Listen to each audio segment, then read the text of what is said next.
खरं तर खूप लहानपणापासून जे मी पुस्तक वाचलं राजा शिवछत्रपती, तेव्हा शिवाजी महाराजांची जी ओळख आहे ती त्या पुस्तकातून लहानपणी मला सुरुवातीला झाली. आणि वैयक्तिक जर तुम्ही बाबासाहेबांच्या बाबतीत बोललात तर लेखक म्हणा किंवा अभ्यासक या बाबतीत माझा फार संबंध आलेला नाही, परंतु कौटुंबिक बाबतीत जर तुम्ही म्हणालात तर त्यांच्या ज्या मिसेस निर्मलाताई पुरंदरे ह्या आणि माझ्या काकी ह्या एकत्र वनस्थळी म्हणून संस्था चालवायच्या आणि त्यासाठी त्या नेहमी बारामतीला माझ्या मिसेस माझ्या काकी किंवा ते सर्व मिळून तुमच्या अंगणवाडीच्या बालवाडीच्या संदर्भातली सतत त्यांनी काम केली आणि त्यावेळी त्या येत होत्या. आणि आप्पासाहेबांना इतिहासाची खूप आवड होती, त्यामुळे त्यांचा बऱ्याचशा चर्चा बाबासाहेबांबरोबर होत होत्या आणि त्यावेळी फक्त मी लांबून बघितलेलं आहे. आणि आप्पासाहेबांचे त्यांचे संबंध होते आणि तसेच निर्मलाताईंचे माझ्या मिसेसचे आणि काकींचे संबंध होते. याच माझ्या आठवणीत. माझ्या बहिणीचं लग्न होतं कोल्हापुरामध्ये, मोठ्या बहिणीचं, आणि तिथं गोनी दांडेकर मला माझ्या भावाने भेटवलं की ही सगळी लेखक मंडळी आहेत, कवित्री लोक होते, सगळे कवी होते, चांगले बाळासाहेबांच्या ओळखीचे होते. तर मी तिथं गेले. त्यावेळेला ती नऊवारी साडी, खोचा, नाकात नथ वगैरे असं मी लग्नाचा ड्रेस केलेला होता. आणि त्यांनी मला सांगितलं, हे गोनी दांडेकर यांना आप्पा म्हणतो. हां, गोनी दांडेकर तुम्ही? मग ती तुमची भ्रमणगाथेतली यशोदा खरी आहे का हो? असं मी त्यांना विचारलं. आणि त्यावेळेला पाठीमागून एक पांढरा शर्ट, एक विजार, दाढी नसलेला, मिशी नसलेला, घने केस असलेला एक पातळ माणूस हा हा हा हा करून हसले. हे कोण म्हटलं? आणि तर हे मतलब इतिहासकार आहेत, ह्यांचं पुरंदरे, बाबासाहेब पुरंदरे नाव आहे त्यांचं. तर मी त्यांच्याकडे बघितलं आणि म्हटलं, हो, आम्हाला बर्थडे पण लक्षात राहत नाहीत, तो शिवाजीचा बर्थडे तुम्हाला कसा लक्षात राहतो? त्यांचं या काळी हे झालं, ते त्यांच्या काळी हे झालं, ते सगळ्या तुम्ही काय करता, काय तुम्ही, काय बुद्धी आहे तुमची? आम्हाला 4 दून 8 म्हणायला अजून येत नाही आणि तुम्ही इतकं सगळा इतिहास कसा लिहितात? तर ते हसले नुसते माझ्याकडे बघून. बरेच वर्ष, आता किती वर्ष झाली समजा, 1963 साली मी बाबासाहेबांना भेटले आहे. किती वर्ष झाली? तुमचा हिशोब चांगला असेल माझ्यापेक्षा. हां, 58 वर्षाची ओळख आहे. आणि बाबासाहेब मला नेहमी भेटत राहिले. कधी राजनी मला बोलवलं की याला या का शिवाजी पार्कला, पण नंतर तिथं मी गेले. त्याच्या आधी पण मी 2 वेळा बघितलेलं आहे. आणि सगळं ते लिहित असताना त्यांच्या व्यवसायामध्ये ते पुढं जात होते, मी माझ्या व्यवसायामध्ये होते, त्रासात होते, पण चाललेलं होतं आयुष्य. एकदा बाबासाहेबांनी सगळा त्यांचा तो ग्रंथ उघडला आणि मला एक गोष्ट सांगितली की शिवाजी महाराज ज्यावेळेला, म्हणजे त्यांचे वडील, त्यांचे वंशज ज्यावेळेला महाराष्ट्रात का आले, कारण राजा कोणीतरी एक भाऊ झाला, आता माझ्या ते लक्षात राहत नाही, कोणीतरी एक भाऊ होता, त्याची जी भावंड होती ती महाराष्ट्रात आली. त्या महाराष्ट्रात येऊन ते राहिले आणि त्यांची जी म्हणजे काय म्हणतात वंशावळ, त्याच्यामध्ये चावऱ्याचे भोसले म्हणजे तुझा नवरा, आणि तुम्ही शशोदी आहात, तुम्ही मराठा नाही, शशोदी आहात तुम्ही. आणि माझ्यासमोर उभं राहून त्यांनी असं केलं. म्हटलं, आप्पा, महल के तरफ मुँह करके बोलो. मेरे बच्चे बैठे हुए थे, माझी मुलं बसली होती. तर मी त्यांना सांगितलं की तिकडं तोंड करून बोला, मी नाही ती शशोदिया वगैरे काहीतरी, गोयचो ब्राह्मण असा गो. असं मी त्यांना सांगितलं. तर ते म्हणाले, नाही, तुम्ही त्या घराण्यात आहात. हां, आता अनेक गोष्ट सांगते. 60मध्ये माझं नवीन घर होतं, ते माझं दुसरं घर सोडून मी इकडं आले होते. त्या घरामध्ये माझं मंदिर नव्हतं. तर मी म्हटलं, बाबा मला मंदिर करायचं आहे. कुठंतरी सगळे देव आणून ठेवले होते मी. तर बाबांनी मला एक चांदीच्या एवढ्या मोठ्या ताटामध्ये अशा ओव्हल ताटामध्ये शंकराची पिंडी आणि नंदी हा मला आणून दिला. आणि तुम्हाला सांगते, माझ्या बेडरूमच्या समोरच माझं मंदिर आहे. आणि जेव्हा जेव्हा मंदिरात मी जाते तेव्हा तिथं ओम नमः शिवाय तर म्हणतेच, पण बाबासाहेबांची पिंडी हे सारखं लक्षात येतं माझ्या. रोज एव्हरी डे मला ते, कारण ती देव असा आहे ना की तो तिथून हलत नाही आणि आम्ही तिथून हलत नाही. तर बाबासाहेबांनी ते इतकं भव्य प्रेझेंट मला दिलेलं आहे, असं न विसरता विसरणं. आणि मी सगळ्यांना येऊन सांगते, ही बाबासाहेबांची आहे, बाबासाहेब पुरंदरेंनी मला पिंडी दिलेली आहे ही या घरामध्ये. आणि ती पिंडी आल्यानंतर माझं आयुष्य खूप छान झालं. माझ्या आयुष्यामध्ये सगळ्या गोष्टी आल्या, काही गेल्या असतील पण काही चांगल्या गोष्टी झाल्या. आणि मी काय करते, वाईट सोडून देते आणि चांगलं बघते. तू क्या लेके आया था क्या लेके जाएगा, ये किसने बोला है, कृष्णने बोला आहे. तो ते मी त्यांना एकदम माझं लक्षात असतं. आणि आपण म्हणतो मी उद्या करतो, उद्या तुम्ही असता त्यावेळेला ते आजच असतं. तुम्हाला उद्या कधी भेटलेलाच नाही आहे, तो आजच असतो. कृतज्ञतेची भावना आहे की बाबांनी आमच्यासाठी एवढं केलं, अल्पच अजून आम्ही फेडायचा प्रयत्न केला. बाबासाहेब पुरंदरेंचे 10,000 व्याख्यान झाली असं त्यांनी आता सांगितलं. आकडा कुठेचा नसणार त्या बाबतीत ते दक्ष आहे. सर इथे त्यांच्या तोंडाचे आहे की मला फक्त 1857 साली 1857 साली जातात एवढं एकच म्हणायचं. पण मला एक आठवलं याच्यावरून की बाबासाहेब पुरंदरेंच्या व्याख्यानात मी अध्यक्ष असा एक योग आला होता. तो मी सांगला होता, पाडल्याला त्यांचं व्याख्यान केलं आणि अखंड 2 आणि तिकीट थरथरत होतो. शिवाजी महाराजांचं त्याच्या बाबासाहेब सांगणार आणि मी काय बोलणार. पण तुम्हाला आश्चर्य वाटेल की बाबांनी सुरुवात केल्यानंतर अंगावर काटा आला. ते म्हणजे शिवाजी महाराजांचं स्वप्न सार्थ झालेला आपला हा दिवस आहे. त्या दिवशी गोवा मुक्ती झाली होती आणि गोव्यामध्ये आपलं राज्य आलेलं होतं. त्या दिवशी हे व्याख्यान पहिलं झालं. पहिल्या दिवशी 100 माणसं होती. पुढे गावात गौरवाचं असं व्याख्यान झालं. आणि तिसऱ्या व्याख्यानाला तुम्हाला सांगतो, पाडले उपनगर असल्यामुळे आमचं सगळे जीवन धोक्याच्या वेळेवरती असतं. लोक म्हणजे शेवटी लोक सांगितलं होते आणि उद्या सकाळच्या लोक निघतो. आणि बाबा सकाळी 4 वाजेपर्यंत बोलत होते. मात्र मुख्य लोक ऐकत बसलेले होते. आपल्याला आम्ही 2-4 घंटे आणले होतो. याचा मला सगळ्यात महत्वाचा आनंद, अतिशय मोठा आनंद आहे. योगामध्ये झालंय, परंतु झालं हे खरं आहे. आज बाबासाहेबांच्या बोलण्यामध्ये एक मला निराशेचा सूर दिसला. मला फार वाईट वाटलं. कारण आयुष्यामध्ये त्यांना प्रयोजन सापडलेलं आहे, चांगलं उदात्त प्रयोजन सापडलेलं आहे. अशी माणसं निराश झाली तर व्हायचंच असत. कोणीतरी रस्ता कचरा साफ करत होता आपल्या गल्लीतला, तर एखादी विचारलं की एवढासा साफ करून काय होणार आहे. थोड्या जगात एवढासा साफ करताना काढलेली एक जागा राहिली. सगळं शहर काय मला साफ करता येतं. बाबासाहेबांनी एवढं मोठं कार्य हातात घेतलं की लाखो लोकांच्या मनामध्ये त्यांनी दिव्याचे प्रज्वलित केलेले आहेत, त्याची त्यांनाही कल्पना.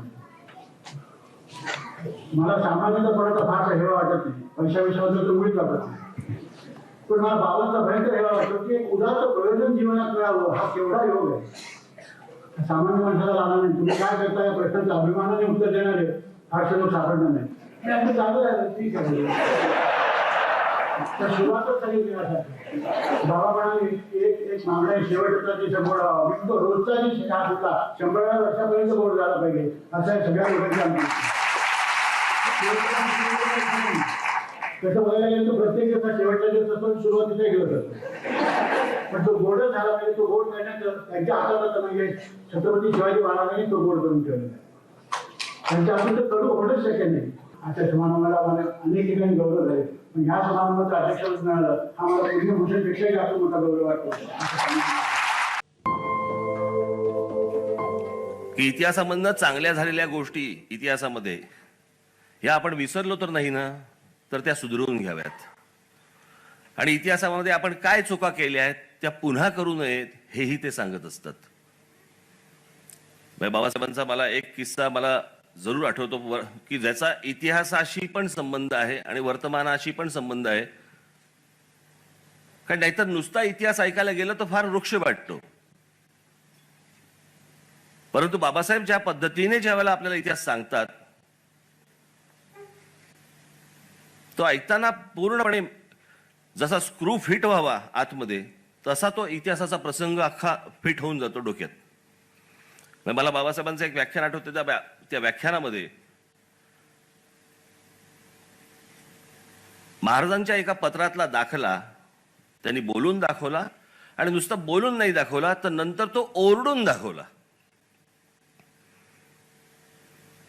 ते पत्र कोणतं? मला असं वाटतं सर्वांनाच माहिती असेल की कारभार ऐसे करणे की रयतेच्या भाजीच्या देठासही हात न लागणे. त्याच्यानंतर बाबासाहेब ती गोष्ट ओरडून सांगतात व्याख्यानामध्ये, आणि ती सांगितल्यानंतर शांत आवाजामध्ये ते सांगतात की इतकं जोरात ओरडून देखील हे आपल्या मनाला कधी कळणार आहे का? पुढचं वाक्य हे वर्तमानाशी निगडीत असतं, आणि ते सांगतात, आजही मला असं वाटतं की प्रत्येक मामलेदार कचेरीमध्ये जाऊन हे कोरून ठेवावं. म्हणजे आजची परिस्थिती काय की रयतेच्या भाजीच्या देठासही हात न लागणे, हे महाराजांनी तेव्हा म्हणून ठेवलेली गोष्ट, आणि आजची परिस्थिती काय आहे, आजच्या परिस्थितीमध्ये हे वाक्य तिथे मामलेदार कचेरीत न्यावं.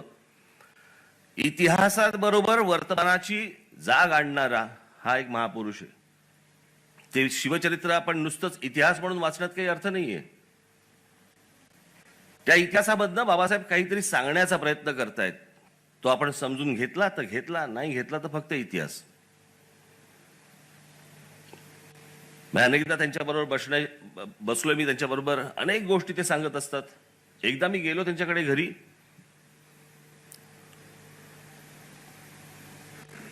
खालच्या तळमजल्यावरती, तर बाबासाहेब एकटे बसले होते, अजून एक कोणतरी व्यक्ती होती, आणि हजारो तलवारी, जुन्या हजारो तलवारी, त्यातल्या तलवारी एक एक घेऊन बाबासाहेब साफ करत बसले होते. मग त्यांनी मला सांगितलं की प्रत्येक तलवारीला एक भोक असतं, मग त्याला एखादा 2 असतात, काहींना 3 असतात, काहींना 1 असतं. 1 म्हणजे काय तर 100 माणसं मारली, 2 म्हणजे काय तर 200 माणसं मारली. आता ह्या सगळ्या गोष्टी या अन्यथा कशा कळल्या असत्या आपल्याला? आणि त्या तलवारींचं वजन वगैरे या सगळ्या गोष्टी पाहिल्यानंतर तेव्हाच्या सर्व आपल्या मावळ्यांचं कौतुक आहेच, अभिमान वाटायला लागतो. मला मगाशी तर जास्ती अभिमान वाटला मी जेव्हा ते डोक्यात घातलं तेव्हा. हे घालून रडत कसे असतील?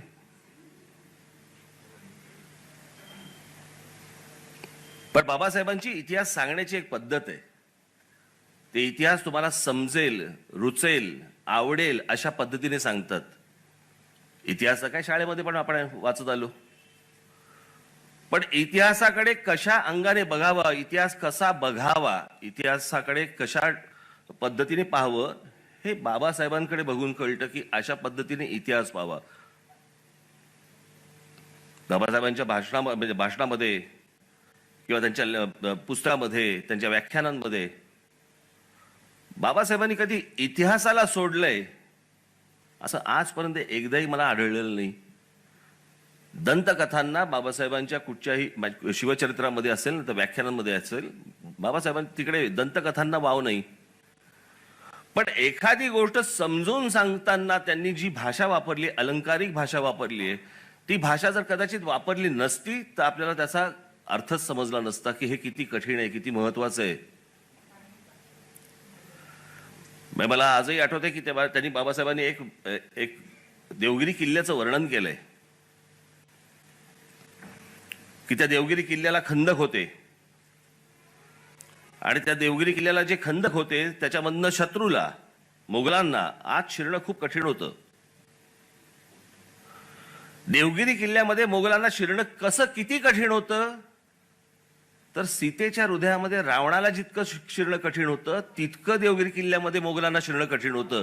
आता पक्क बसलं की नाही डोक्यात की देवगिरी किल्ल्यामध्ये शिरणं किती कठीण होतं.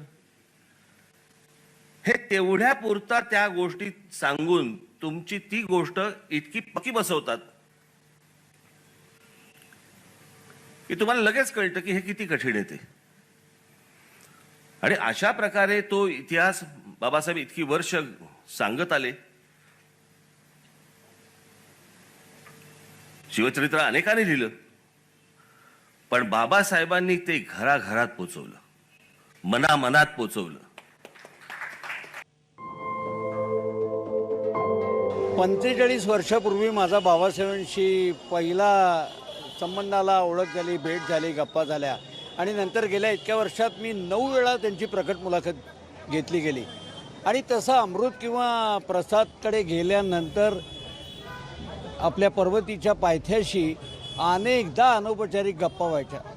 मला त्यांचं जाणवलेलं वेगळेपण असं होतं की इतिहासाचे ते डोळस उपासक होते.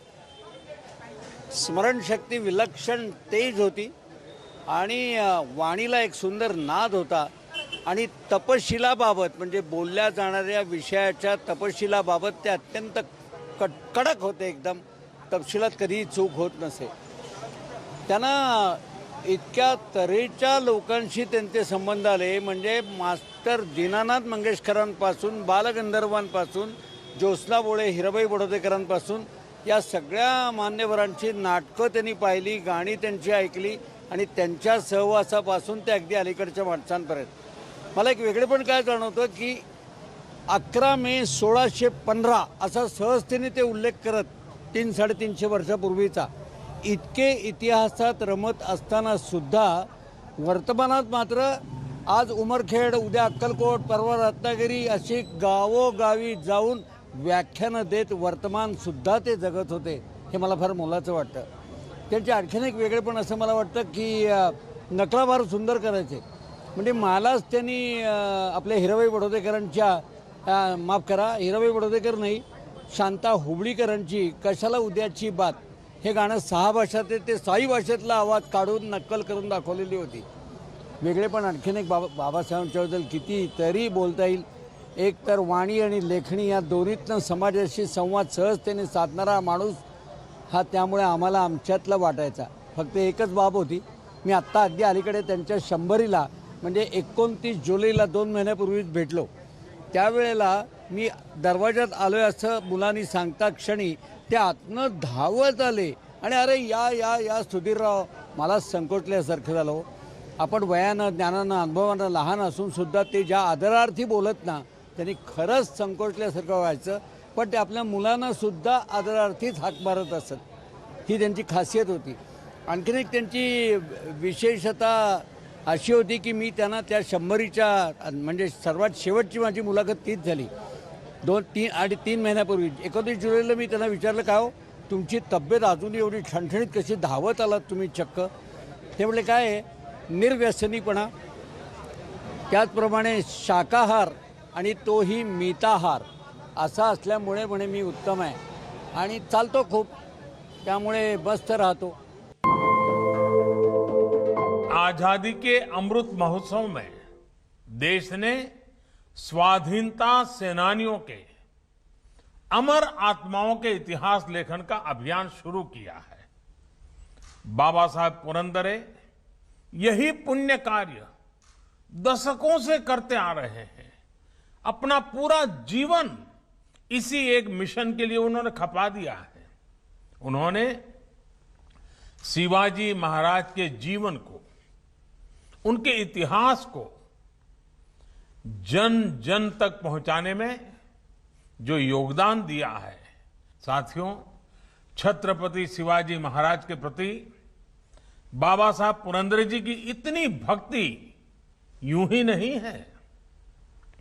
शिवाजी महाराज भारत के इतिहास के शिखर पुरुष तो है ही, बल्कि भारत का वर्तमान भूगोल भी उनकी अमर गाथा से प्रभावित है.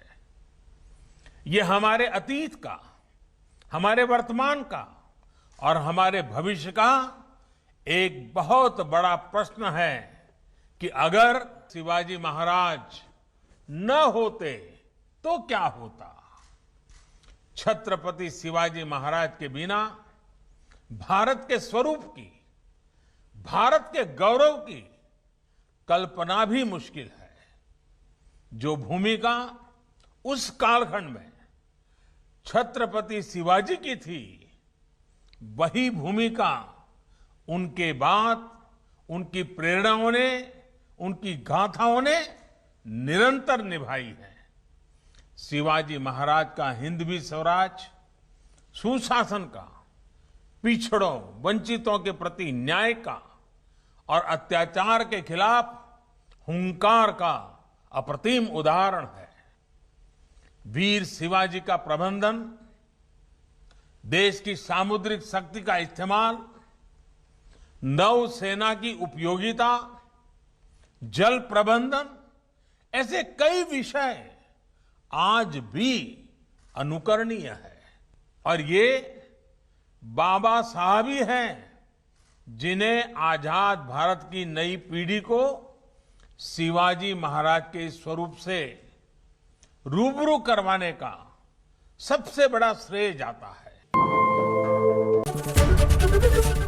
एबीपी माझा, उघडा डोळे बघा नीट।